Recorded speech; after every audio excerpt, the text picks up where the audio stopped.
Hyderabad naturalu Nita Badi Biryani. Mayam ngasi video sidi akogi kaya ba Angkita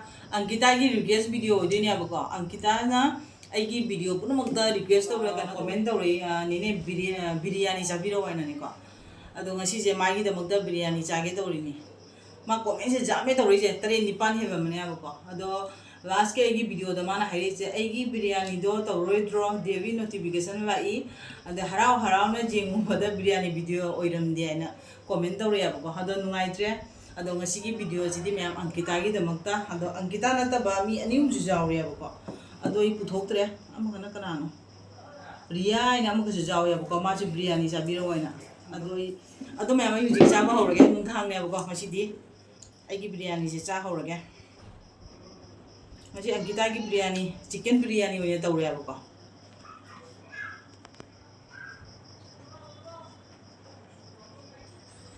mayam se Angkita gi ni ngasi gi biryani gi video se Angkita gi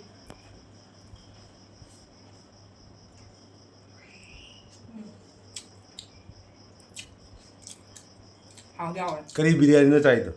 chicken biryani Adu ni ne biryani ne.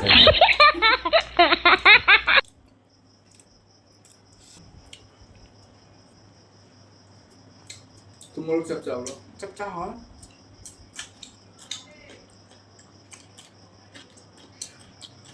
làm tuần ra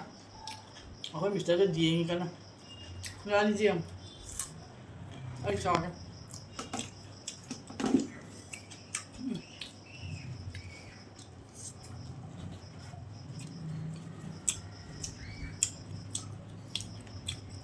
làm tuần hào đó anh kita ni biryani taruh hai pada hào đấy nggak sih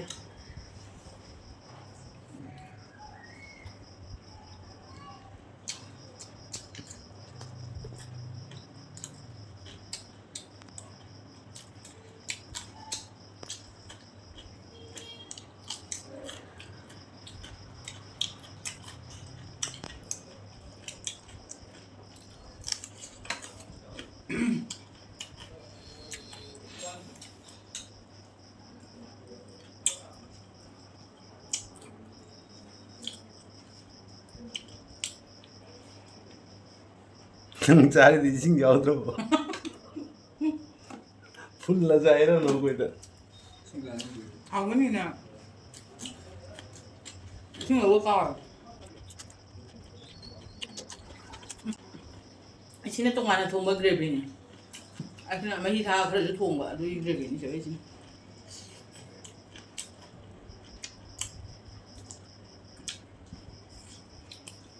thank you hào á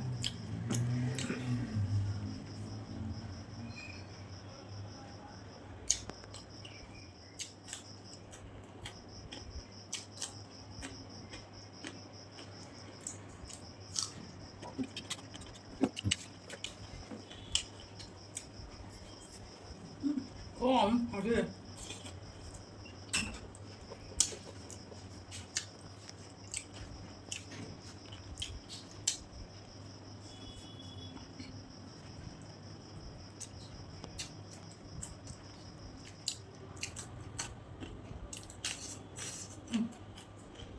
hào đó rồi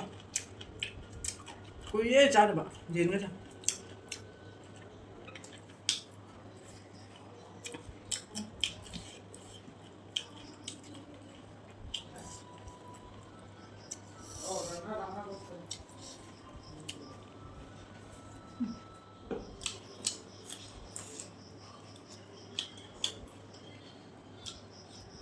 Thấy đi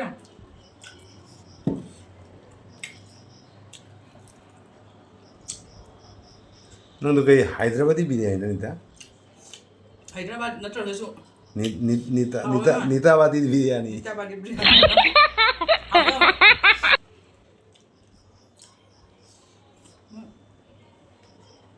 nang ngamang tong ini thùng hiban lebih hào sih nak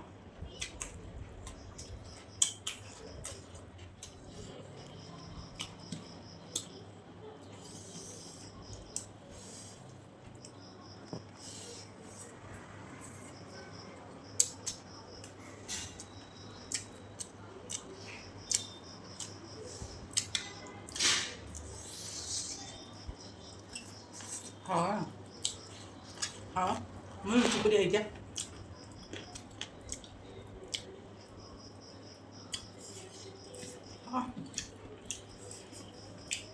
ăn kita ini biryani ini hawar meh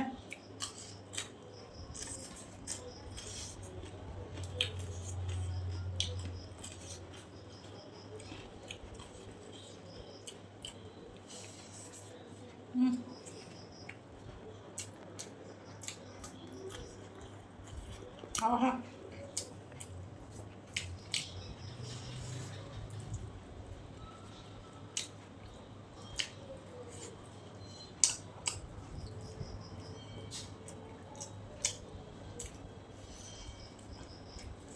hawar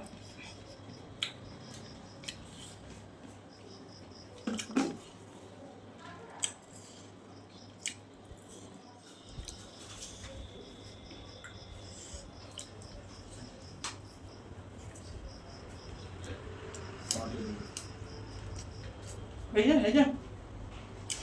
itu si nigiri jauh ini apa? hào đấy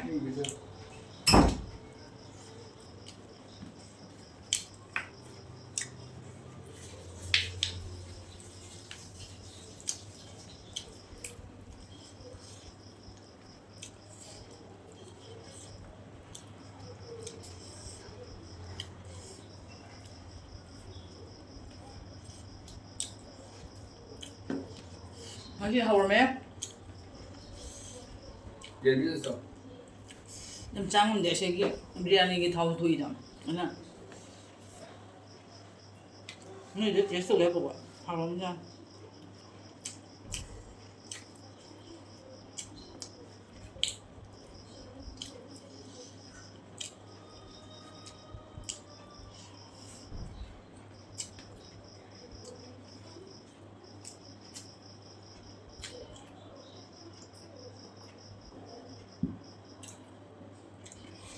hawar mayamna comment hai ko jai ba ko padami ke gi jahondri na na ado mayam padami se jin ja de ba jirum ju cha de ado na jawok ta bani ado ai gi se request angkita na torok ba te mayam na su torok ba jaw ya ba ko ado angkita si na nga nge jam toina torok ba ni charoi dra na hai ba ado na video se torok ko ne ba asing ba gi di mayam jin se cha de ji cha da ba chama na re chahim da ne ai na charak ta ba se tha manga taruk mu suru mane ba ko ngasi angang kina haiman ngina cha bane ba ko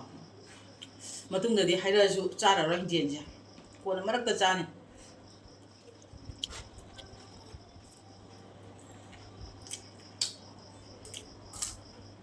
Cho nên là padami ko ni da pajab jaba comment am pia ko da adu comment du su pathol priya ba tan tong para ke padami na thabak chin ba de ai su thabak chin ba du na video se tawak ta ba ko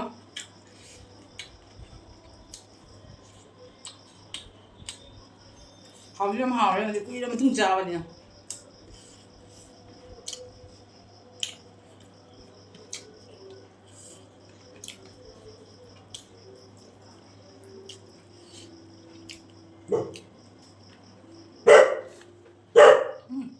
Mình làm chào video thì đâu rồi.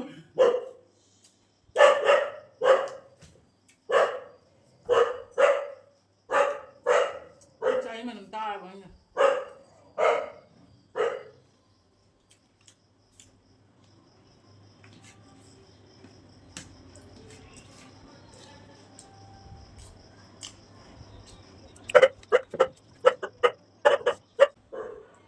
Mayang masih kita request biryani si jam hau re, ado video je matang dum pura kane ba ko jaja ba no handa khara ni di video su kap re, ado na masih ko ina matang je tham ya, matang da ngai ba video pu no ba te me ade sei si jaja su ko kane ba ko, masih ko ina tham ge mayang bye bye.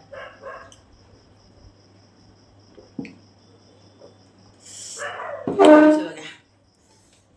kau mezur lagi yang deh.